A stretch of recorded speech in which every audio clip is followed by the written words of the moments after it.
Hello everyone, can you hear me? Yes? Let's double check the mic. Can you hear me now? Yeah. Great. Oh, thank you so much for the invitation to be here today. It's my pleasure. So I work for ICES Innovation. For those of you who don't know us, we're the Technology Transfer Office from the University of Oxford. We have nothing to do with what's happening right now in the Middle East. So don't worry about that. It's just that also ICES is the name of the river, part of the Thames that runs here. That's also another synonym for saying Oxford. So it doesn't stand for any initials of anything else. And everybody knows Oxford. It's one of the most powerful universities in the world, certainly in the UK. It has the highest research university spend, over 540 million pounds last year. Again, it's very well known. So that's all happening at a university level. Who are we at ICES? ICES is owned by the university. It's a separate company, but again, everything is part of the university as well as a subsidiary.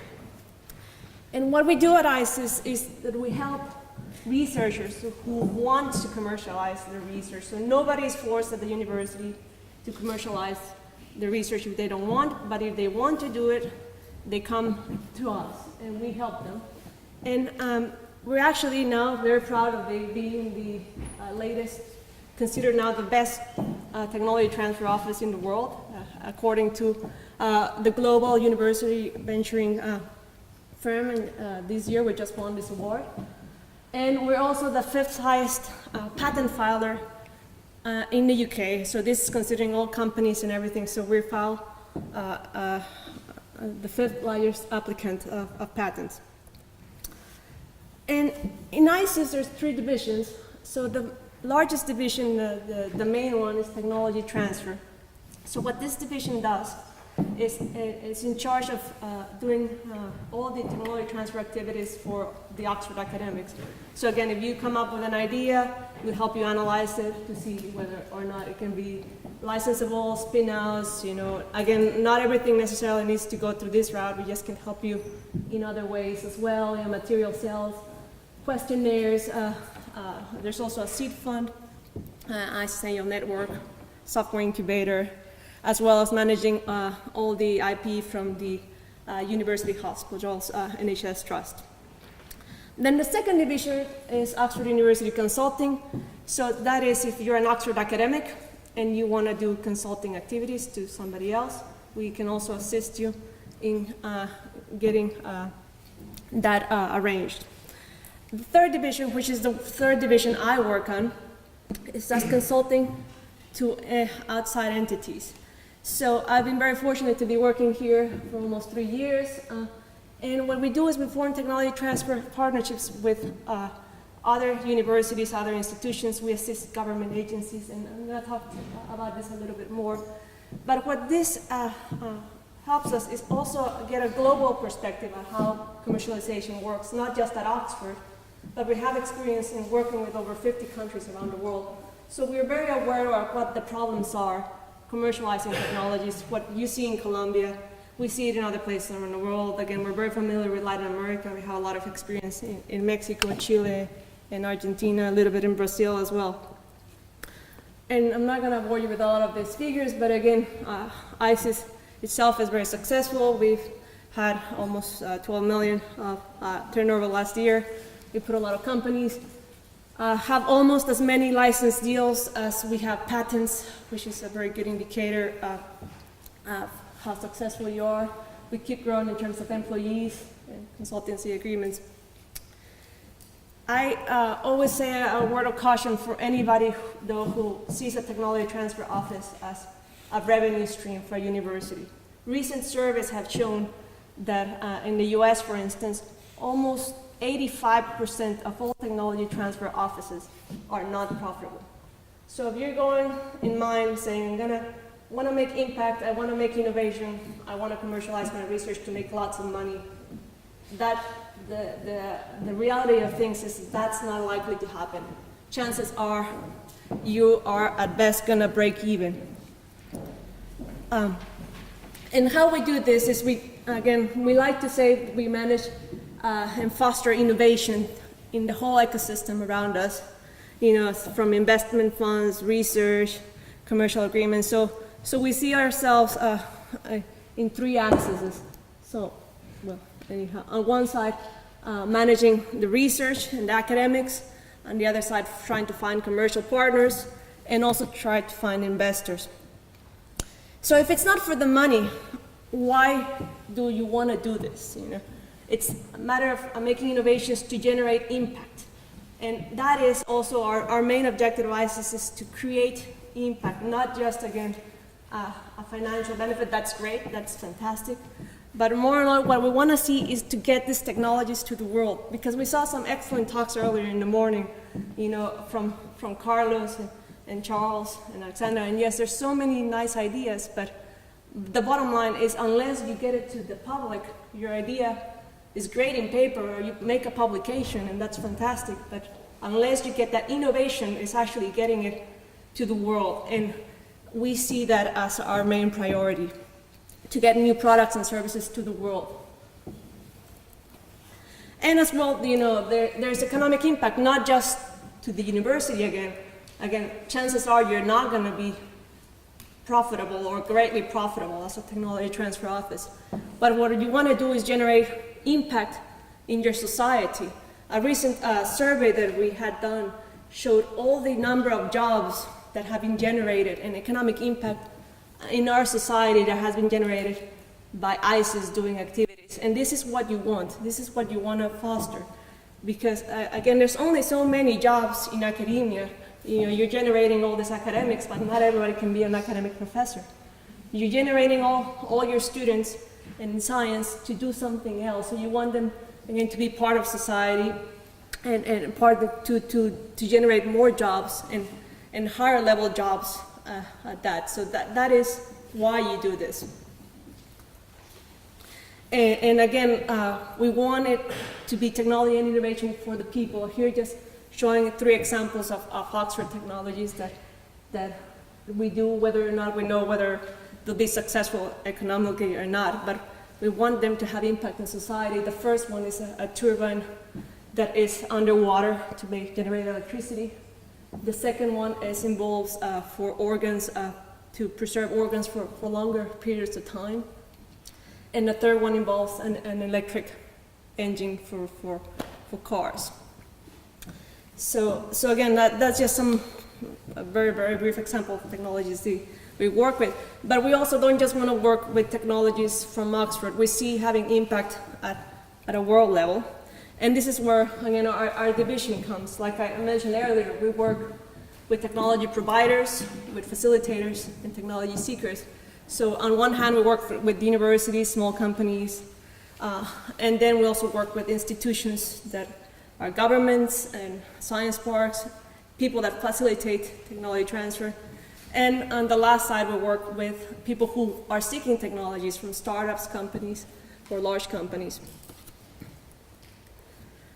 And again, we now work in over 50 countries, again, from governments, companies, universities, investors, and science parks, and have now a whole other office in Hong Kong, as well as associates in Spain, Mexico, Australia, Oman, Japan, and China. And this sometimes looks like a world domination map, but no, this is just some of the places where we're, again, have a very strong presence. We think now that some of the most exciting places to be around in innovation and technology transfer are happening in Latin America. And we want to really focus a lot on these territories now, because again, we love putting things to the public. We really like to see good science and good innovations take over the world, like really make an impact. So we really enjoy that, and that's what motivates us.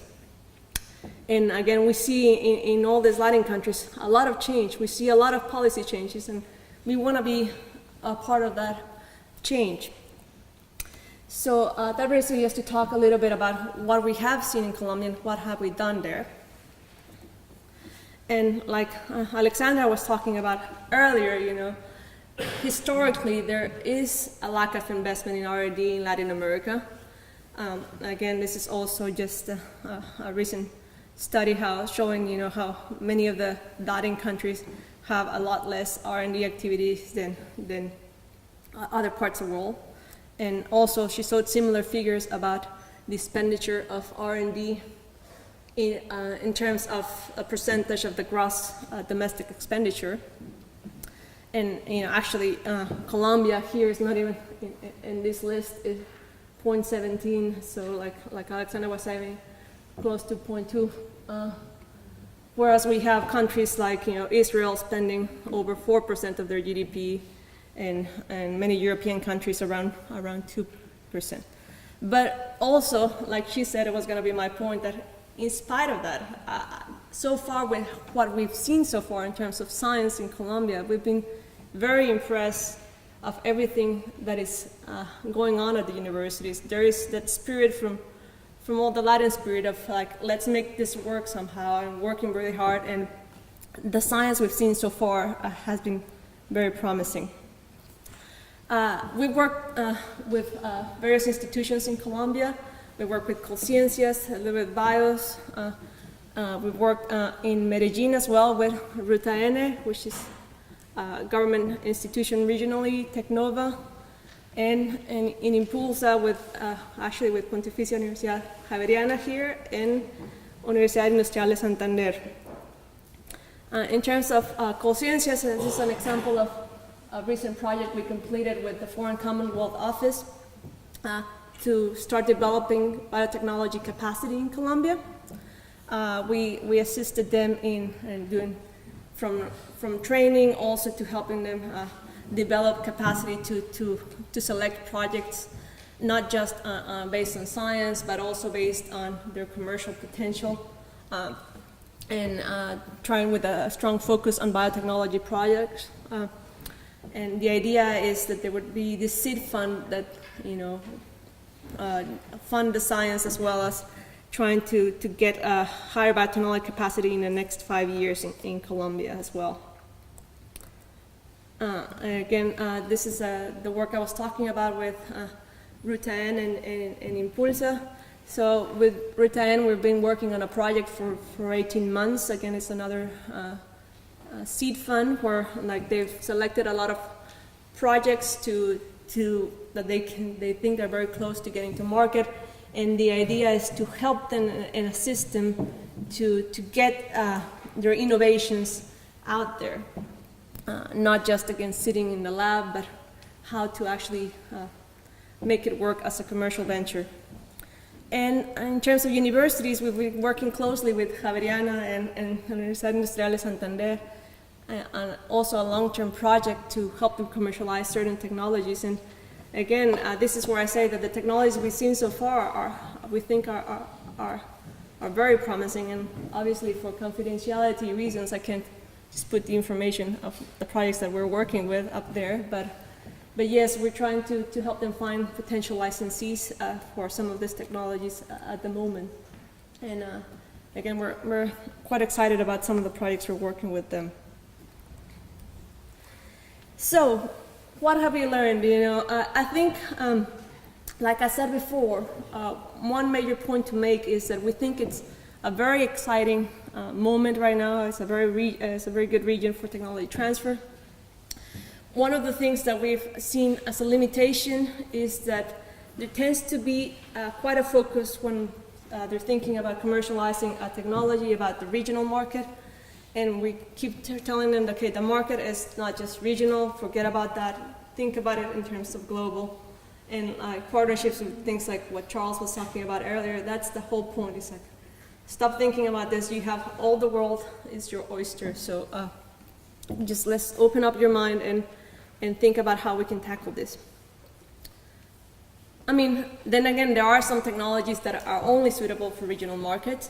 But even then, we can think about other neighboring countries that might be suitable. You have countries like Peru and, of course, Mexico, Brazil, other Latin countries that even if it's not perhaps for a European, American, or Asian market, many of these technologies can be expanded at a regional level with neighboring countries. It is hard many times to get engagement with potential licensees, and that is something that is going to be a slow change, but it will happen. It's just a matter, again, like we were mentioning earlier, Colombia is getting better and better reputation as time goes on.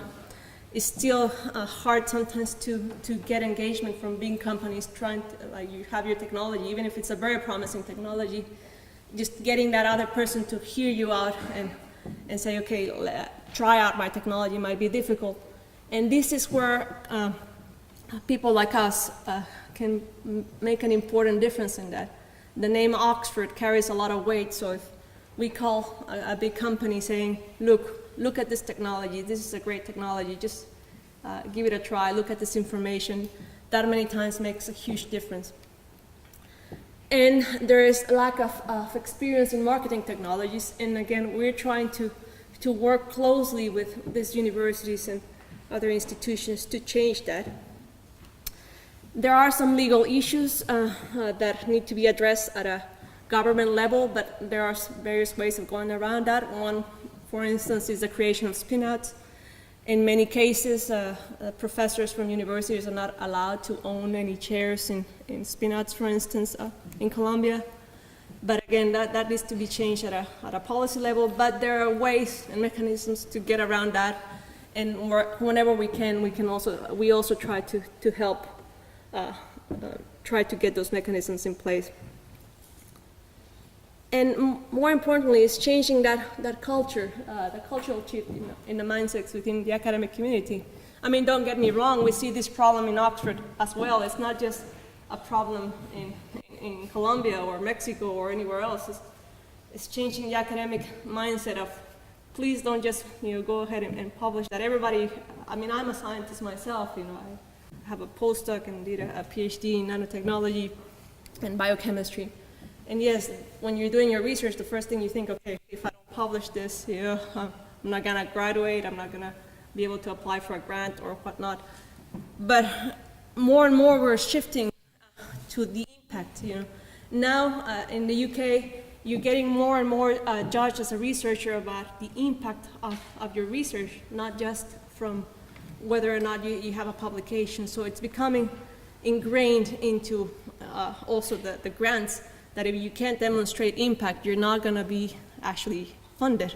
So these activities are becoming more and more important to even become a scientist or stay in science, because if you don't show that your research will lead to something important for people, then the taxpayers, and how am I going to pay you just to have fun doing research? But that doesn't mean that basic science shouldn't be funded. It's just that there always needs to be a mindset to think how in the long term this will impact people. And there needs to be more empowerment to technology transfer offices. Many of these technology transfer offices are very new, or they're just started to really develop a lot of capacities, and there's still a lot of cultural change that needs to happen between a lot of universities to be allowed to do more, but that will happen with time. Again, it's in Colombia, from what we've seen so far, is in very early stages of developing the technology capacity. So it is very important to ensure that the foundations are in place to put the right processes to do this. It's not an easy process. It takes time. To commercialize something, it can take years, and you need to be patient with the process. So it needs to be, from a university perspective, you need to support it because it's a good thing to do and that it will generate impact and that will generate innovation in the long term. But if you expect to set up and in the next couple of years get all the return on the investment you're going to do, that's not going to happen. And another important thing is to build that relationship with the academics. Even at Oxford, we struggle. I mean, this university is huge. We're considered, again, the best the technology transfer office in the world. Yet we still sometimes get bad comments from our own academics saying, well, you're not spending enough time with us.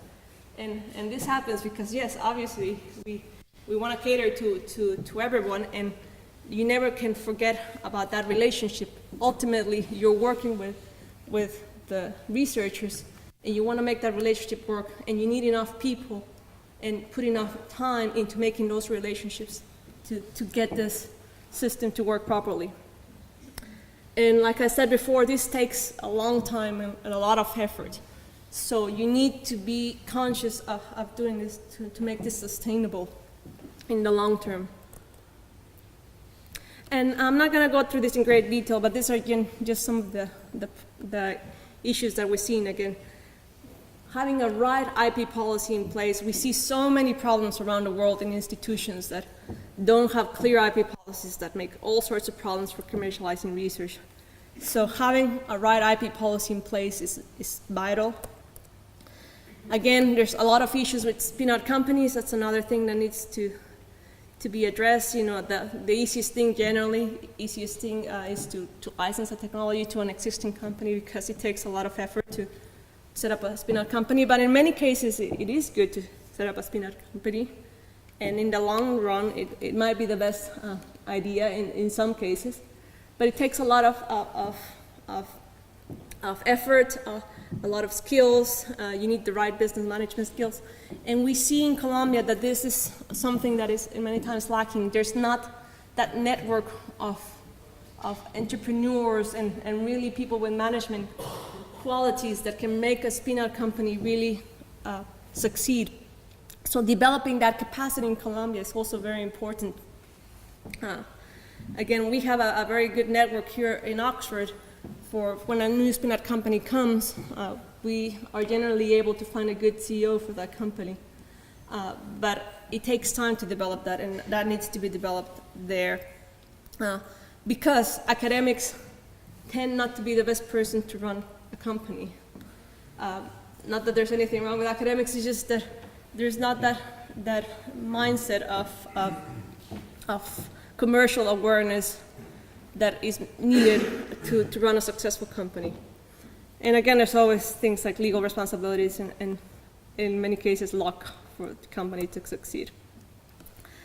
And again, just getting academics and investors and CEOs to work together is very difficult. So anytime we want to make an impact and innovation with science, this is always difficult, because there's the brainchild and the money maker, you know, and there's the two polar opposites that, you know, tend to collide. Again, the scientist is like, I want other people to use my technology without anything. I don't want to make any money. Whereas the investor, well, if we're going to make this out, I want to make some money from this. Yeah. The researcher is, I just want to progress my research, get research funding. Whereas setting up companies, I need this to make it survive. You need money to make this company be able to exist. Again, researchers want to publish, whereas, you know, if you are commercializing by a licensing or putting a spin-out company, you don't want to many times put everything out there to the public. You don't want other people to copy your technologies. And, you know, researchers love to understand the science. That's why you get into research. Whereas, you know, on the other side of the coin, it's like we want to sell this. So, you know, what we see ourselves as a technology transfer office is that you need to manage everybody's expectations, because we're working with both sides and we need to really make this work. And in many cases we see a relationship, like, you know, leading an elephant with a little rubber band. So the only way you can make this work, you know, is if you start walking slowly with the elephant, so that he starts getting used to you. You know, so you can't do anything at the beginning. You know, you have to just walk along with you. And then once you're comfortable with you, then you can start slowly pulling on the rubber band to make it go the way you want it to go. But if you pull too hard or too suddenly, you will break the rubber band and have no further influence over the elephant. So my advice is for people who are trying to work on this, you know, from a technology transfer perspective, is to do it slowly. Obviously, you have to adapt to what the universities and what the ecosystem is telling you, and work with it and not against it. But slowly you will make an influence on it. But it's never going to be complete control. It is an elephant after all, and there are things that affect you. But yeah, so with that, I just want to end the talk and just say again that we see many good things happening in Colombia. Again, you just need to be patient and give it time. Thank you.